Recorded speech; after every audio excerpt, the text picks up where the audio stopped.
Durante essas 6 semanas do tempo pascal, nós fomos advertidos pela palavra de Jesus a experimentar que realmente Ele ressuscitou, porque Jesus fez questão disso, de mostrar para nós, através das aparições que Ele fazia aos discípulos, e como que Ele pedia para que a comunidade continuasse unida. Até nos últimos domingos, nós ouvimos dizer que precisamos aprender a amar uns aos outros, precisamos permanecer junto dele, para que possamos dar bons frutos. Assim foram as propostas de Jesus. E essa celebração da ascensão é a subida, é a volta de Jesus para o Pai. Mas nós não vamos ficar sozinhos, órfãos e nem abandonados, porque o próprio Jesus já disse que nos dará o defensor, o Espírito Santo, o Paráclito, aquele que vai nos enviar em missão. Na missão para quê? Para proclamar o Evangelho, a boa notícia. E a boa notícia do Senhor Jesus é fazer com que o mal seja extirpado no nosso meio. A boa notícia de Jesus é fazer com que os doentes sejam curados e que a linguagem do amor seja proposta de vida a todas as pessoas. É isso que nós queremos assumir nesse estilo de vida cristão. Nós não estamos aqui para preencher um vazio ou um lugar no espaço. Nós estamos aqui porque foi o Senhor que nos escolheu. E se o Senhor nos escolheu, é porque Ele conta conosco.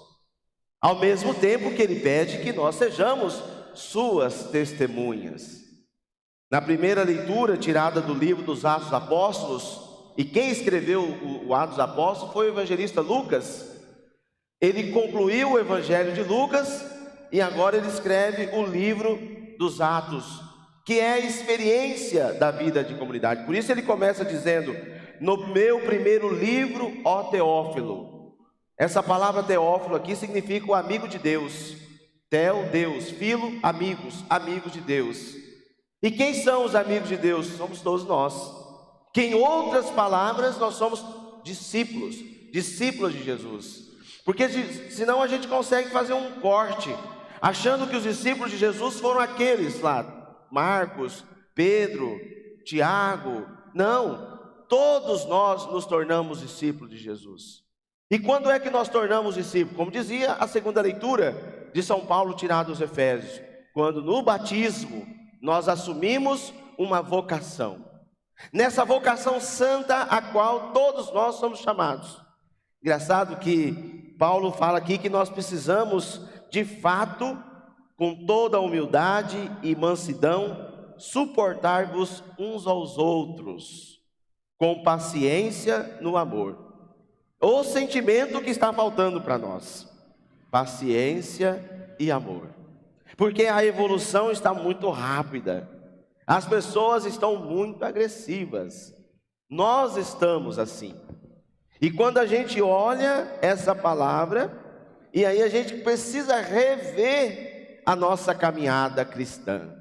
Como é que nós estamos testemunhando? Como é que nós estamos transmitindo às pessoas aquilo que domingo, no dia do Senhor, nós buscamos na casa de Deus?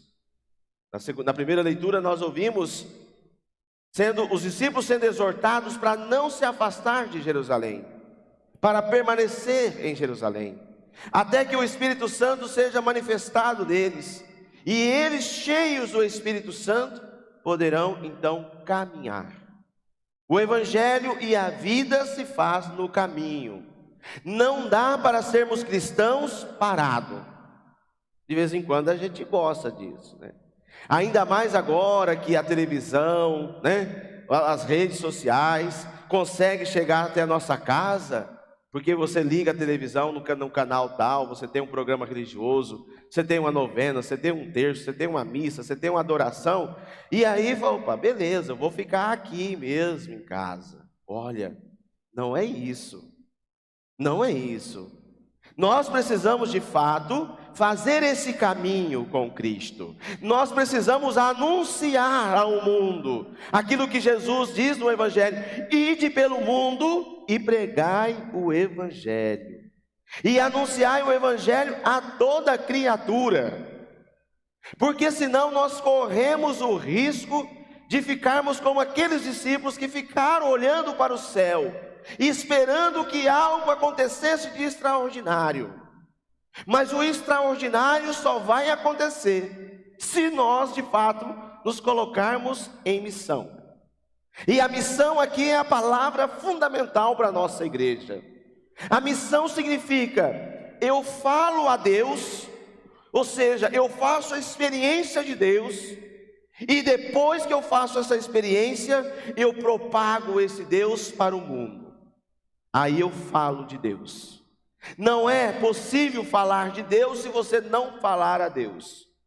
Essa experiência que nós ouvimos, que o trecho aqui da carta dos Atos dos Apóstolos, do livro dos Atos dos Apóstolos, é bem catequético.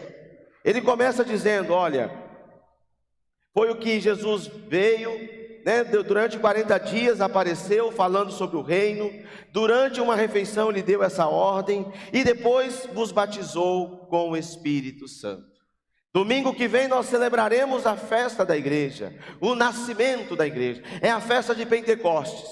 A igreja que não pode mais ficar fechada, a igreja que não pode mais se trancar, ela tem que ser no mundo sinal de esperança, de justiça.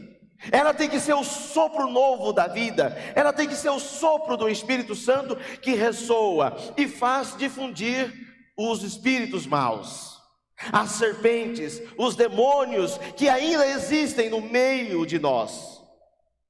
Esta igreja, edificada em cada um de nós. Eu sou igreja, você é igreja, todos nós somos igrejas. Não são os, às vezes a gente se preocupa bastante com o templo pedra, mas a igreja viva. Você é morada de Deus. E para você ser morada de Deus, você precisa receber o Espírito Santo. É o Espírito Santo que nos capacita.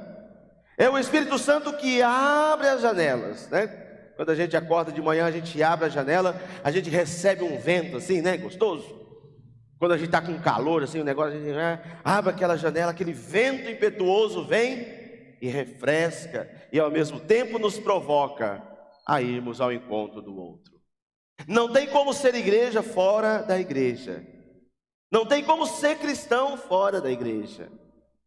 A ascensão do Senhor, Jesus volta para o Pai, na certeza que agora os seus discípulos, ou seja, nós como seus discípulos, continuaremos a missão dele, de proclamar o reino de Deus, suportando uns aos outros, com paciência e com amor. Há um só batismo, há uma só esperança, há um só Senhor. E isso nós precisamos proclamar, E isso nós precisamos ressoar. E a pergunta que nós devemos fazer é essa: eu sou essa igreja daquela experiência de Deus que quer difundir neste mundo um mundo justo, um mundo fraterno, um mundo igualitário? Eu sou essa igreja que me comprometo também com o outro, porque nós temos uma fé vertical e uma fé horizontal. A vertical nos eleva para Deus e a horizontal nos eleva para os irmãos. Olha, não dá para nós ficarmos aceitando as coisas. Mas sempre é assim, não muda, não tem jeito, é impossível. Não. Você é o discípulo de Cristo. Você tem o Espírito Santo de Deus na sua vida. Mas eu não escuto, eu não vejo manifestá-lo. É claro, se você não trabalhar isso, se você não alimentar, veja que o Atos dos Apóstolos coloca aqui um processo que nós temos que fazer. Permanecer em Jerusalém, que significa o templo, participar da refeição, que significa a Eucaristia.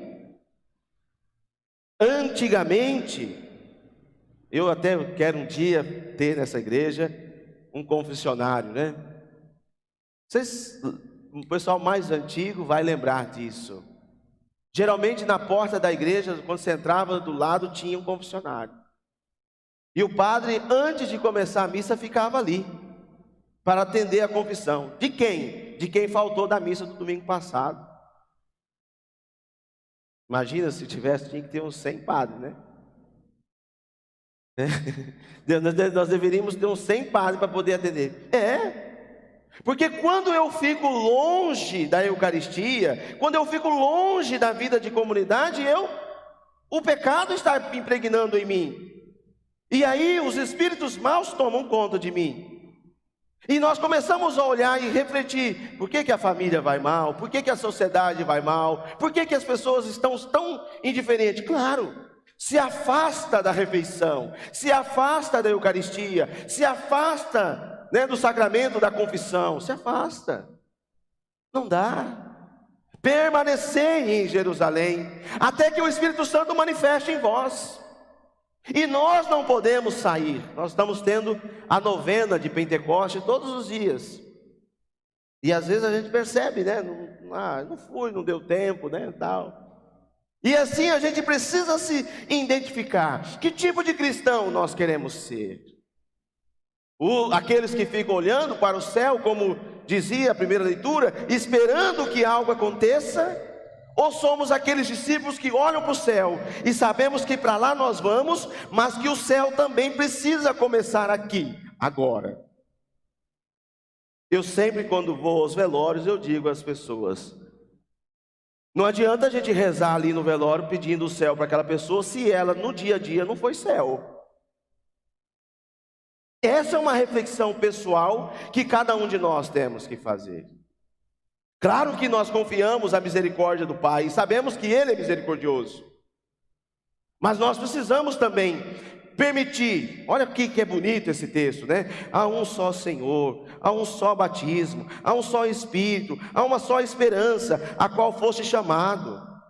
Há um só Deus, Pai de todos, que reina sobre todos, que age por meio de todos e permanece em todos. Mas eu preciso desse Deus, eu preciso buscá-lo. Não dá para ficar com telepatia, não dá para ficar mandando um WhatsApp para ele de vez em quando. É preciso caminhar com ele, é preciso fazer essa experiência com ele. E assim, quando nós estamos cheios do Espírito de Deus, e ainda nós resolvemos e assumimos a nossa missão de sermos instituídos, e aí nós sairemos e edificaremos as pessoas, se tornaremos catequistas, envolveremos na coordenação das comunidades, queremos ajudar o outro, queremos aproximar do outro, queremos fazer com que o outro também levante e caminhe. Não caminhar para o outro, mas fazer com que o outro também tenha sua dignidade. A ascensão do Senhor é isso para nós, é a nossa vitória, mas essa vitória também precisa da nossa contrapartida. O Senhor subiu ao toque das trombetas. E agora, o que nós faremos?